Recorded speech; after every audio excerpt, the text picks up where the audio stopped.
আফগানিস্তানের রাজধানী কাবুলে বিমান হামলা চালিয়েছে পাকিস্তানের বিমান বাহিনী। পাকিস্তানি সংবাদ মাধ্যম পাকিস্তান অবজারভার দাবি করেছে, হামলায় সশস্ত্র সংগঠন পাকিস্তান তেহরিকি তালিবানের প্রধান নূর ওয়ালি মেসুদ নিহত হয়েছেন। বৃহস্পতিবার রাতে হামলার ঘটনা ঘটে।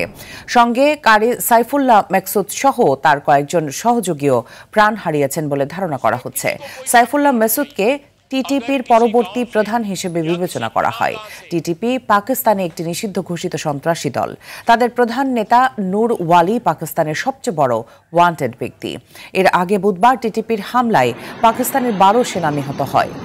এমন ঘটনার পরই পাক প্রতিরক্ষামন্ত্রী খাজা আসিফ এক বক্তব্যে বলেন, অনেক হয়েছে, আমরা আর এমন হামলা সহ্য করব না।